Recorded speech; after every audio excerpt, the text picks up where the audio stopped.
안녕하세요. 윤이나TV 윤이나 소장입니다.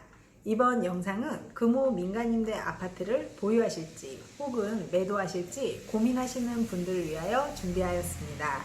요즘 저희가 내년 금호 입주를 앞두시고 가장 많이 문의 주시는 내용들을 다루어 보았고요. 임차인 입장에서 우려되시는 내용들을 가지고 며칠 전 금호 어울림 시행사팀과 미팅을 하며 앞으로 금호 어울림이 어떻게 진행될지 예상을 해볼 수 있었습니다.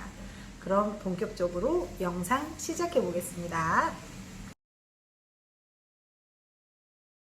임차인 입장에서는 입주를 할까 아니면 포기할까 둘 다 선택하기 어려운데 어떻게 해야 하지? 많이 고민이 되실 것 같은데 윤이나 소장이 확실한 답을 드리겠습니다. 먼저 조금은 생소할 수 있는 전대차 계약에 대해 제가 설명을 드리고 싶어요. 통상 우리가 잘 아는 익숙한 개념은 임대차 계약인데요. 몇 가지 용어를 정리하고 넘어갈게요. 임대인은 국원산업, 즉 금호 어울림으로 하고요. 확정형으로 계약을 양수하신 분은 임차인으로 하겠습니다. 그런데 임차인께서 실거주 하실 수 없어서 다른 사람에게 세를 준다 하실 경우는 임차인이면서 전대인이라고 이름을 한 개 더 가지게 되세요. 그럼 이름이 두 개가 되었네요. 전대인이 내가 직접 거주를 못하니까 다른 사람에게 세를 준다. 그럼 이 세를 내시는 분은 전차인입니다. 왜 이 전대차 개념을 말씀드렸냐면요. 아파트 분양권은 다른 부동산 중개 대상물에 대해 임차인 혹은 매수자 입장에서는 법률, 행정, 금융, 실무, 계약부터 입주까지 실무 등 여러 가지 복잡한 개념이 적용되어 있습니다. 기업, 즉 시행사 및 시공사는 이런 부분에 대해 일반적인 개인보다는 좀 더 많은 정보와 노하우를 가질 수밖에 없죠. 열심히 땀 흘려 일한 귀한 돈으로 부동산을 내 돈을 주고 구매하시는 일반 고객님들 입장에서는 당연히 어렵고 복잡한 이야기가 될 수밖에 없습니다. 미래의 투자를 위해선 고가의 부동산이 애물단지 아닌 애물단지가 되어버린 느낌도 가지실 수 있죠.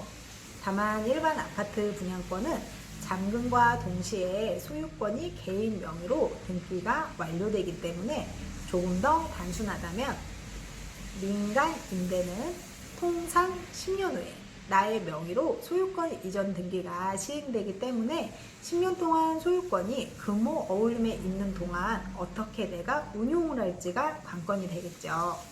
해당되는 분야가 넓기에 오늘은 법적인 부분과 금융 및 실무적인 부분에 집중해서 임차인 입장에서 가이드라인을 제시해 드리려고 합니다. 자, 그럼 임차인께서 하실 수 있는 선택 첫 번째, 나는 실입주할 수 있다. 제일 좋고 간단한 방법이죠. 저도 제일 추천드리는 방법입니다. 하지만 투자용으로 금호를 양수하셨는데 실입주 때문에 생계를 포기한다든지 실입주를 이유로 이사를 가셔야 하시는 부분을 저는 경험상 절대 추천드리지 않습니다.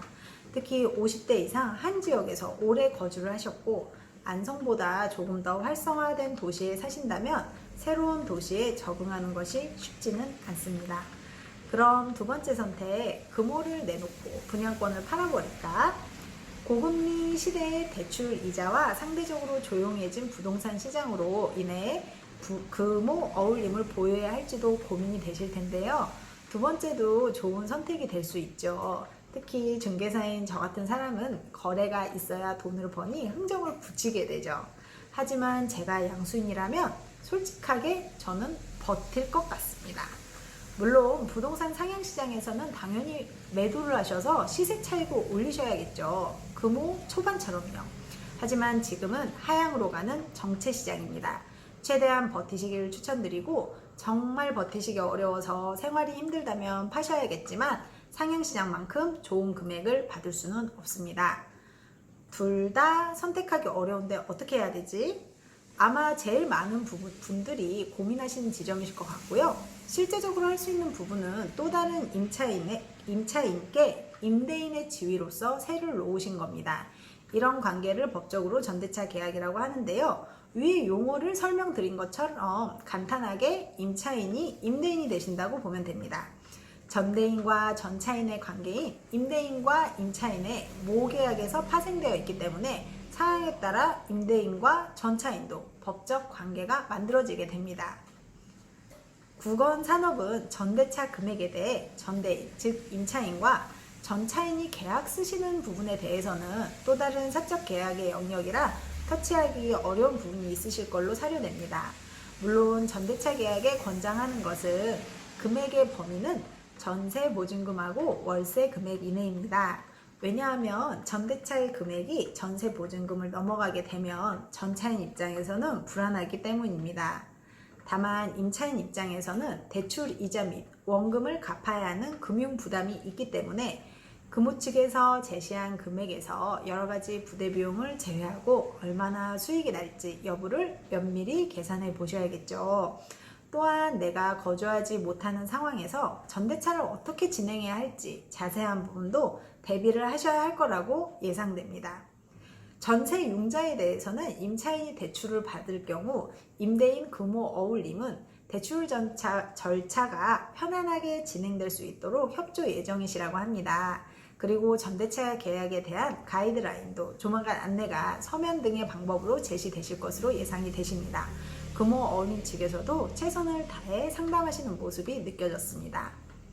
오늘 영상은 중개사의 입장이 아닌 양수인의 입장으로 저의 개인적 이익을 내려놓고 솔직하게 풀어보았습니다.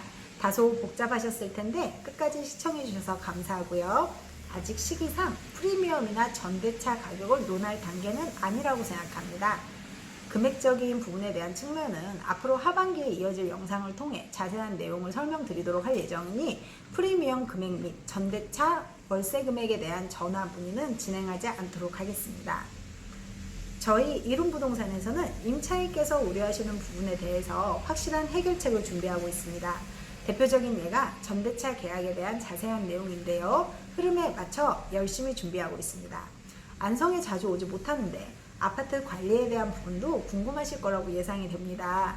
저희가 하반기에 이런 내용에 대한 자세한 영상을 준비하도록 하겠습니다. 일 잘하는 저희 이룸부동산에게 여러분의 소중한 자산을 맡겨주세요. 최고의 수익률을 위해 최선의 노력을 다하겠습니다. 저희 부동산은 안성과 평택 근교의 모든 부동산을 중개거래 해드립니다. 여러분의 든든한 자산 지킴이로서 중개거래에 최선을 다하겠습니다. 성실하고 믿을 수 있는 안성 이룸부동산으로 언제든지 연락주세요. 감사합니다.